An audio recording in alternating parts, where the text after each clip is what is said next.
This video is based on for my personal development journal and is about the third and fourth lessons that will be spent on citizenship.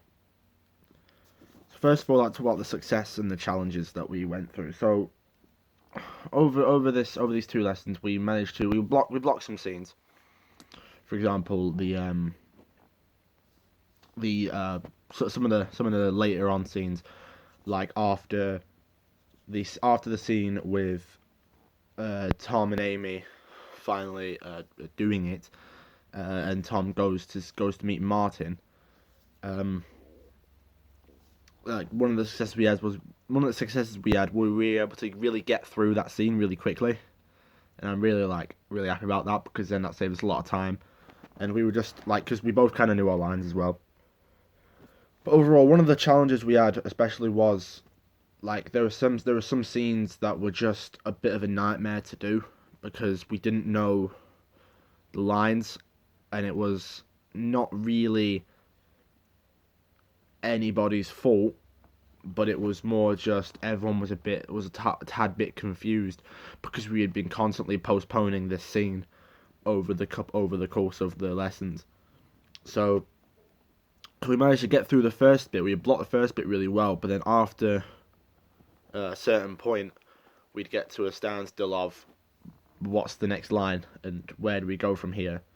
So we weren't really sure on what we needed to do, but we did that at some point. And one of the things as well was another challenge we had was another scene as well, mainly the tarot card scene, where because of people not knowing their lines for that scene, we just didn't do it. We would postpone it, and that was a constant worry because it was, again, it wasn't necessarily anybody's fault. I'm not going to point fingers or anything, but it was. But because we hadn't, because certain people hadn't known their lines for that scene, it ended up being, we couldn't do it. So we just postpone it, and then it got everyone stressed out because of because of the fact that we were getting to scenes and we thought we had it, but then we remembered that there were literally full scenes we hadn't even run through yet. We wouldn't be able to just go into and do. And so after the lesson, we talked about the different methods that we'd be able to use, and we talked about the different things that we needed to look at in order to portray our characters properly.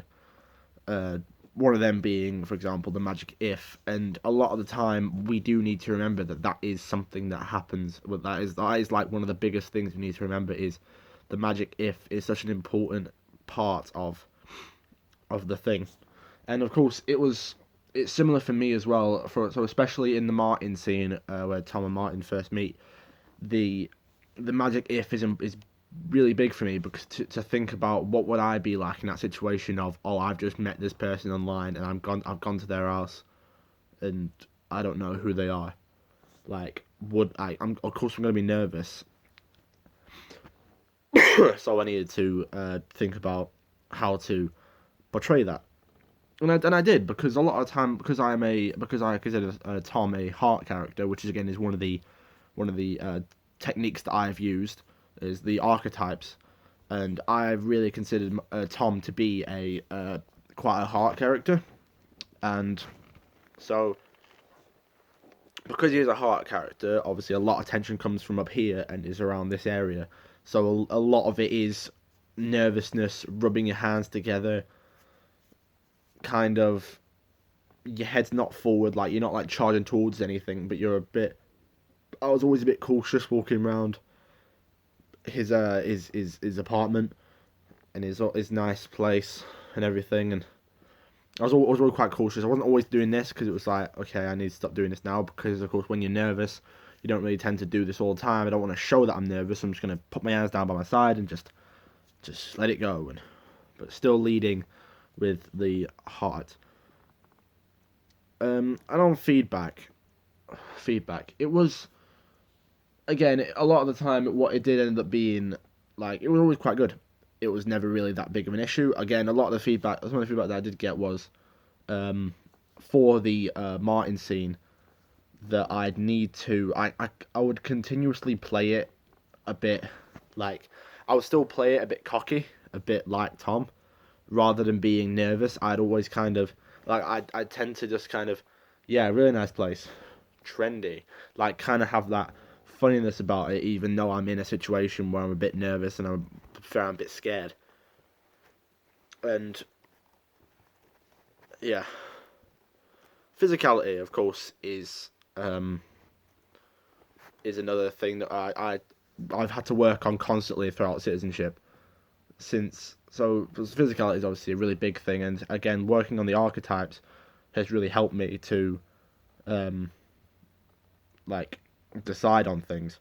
So a lot of the time it's so I kind of decided that Tom being a like he's quite a heart character. I also noted that he has a lot of tendencies to go into like a kind of groin moment depending on who he's with and what he's feeling.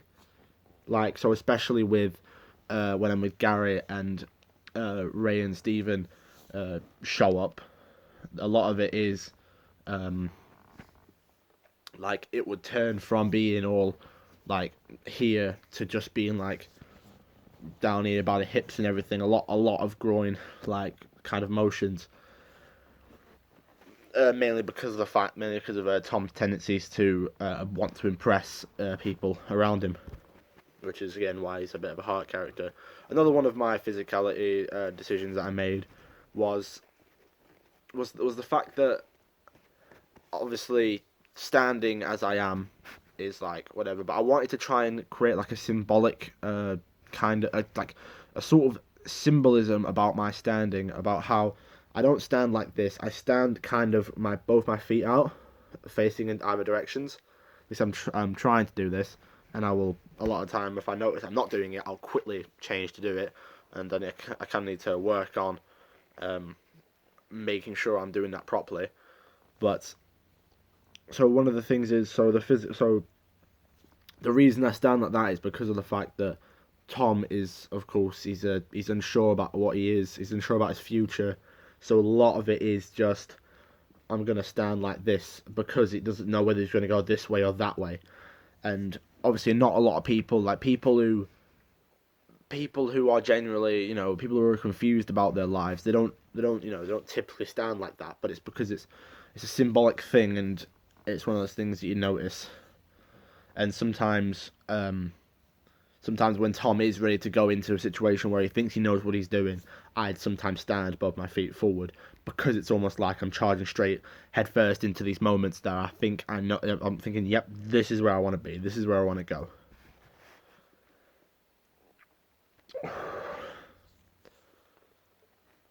So the other techniques that I've used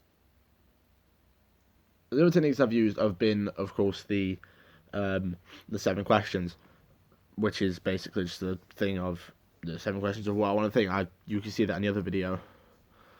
But so the 7 questions, basically, I've had to think about everything, and a lot of the time that's also affected my decision on how I see Amy at the end of the show, at the end of the play, when she goes over to Gary, and I find out that after we've done all this and she's had the baby, she goes to Gary, and he's taking care of it with her, like, and having this moment of, because in my 7 questions I said that I just want to find out what I am, but the one thing that's standing in my way is my like friendship with Amy. Like, I don't want to ruin that.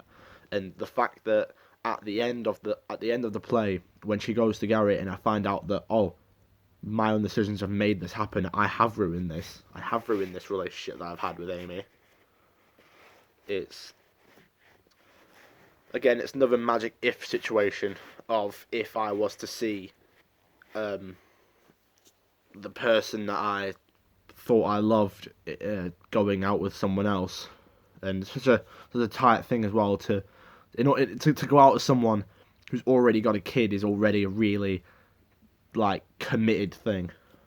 So the idea that someone's willing to do that someone's willing to take my place in that situation where I've just basically refused is quite effective. In fact, affecting to my character.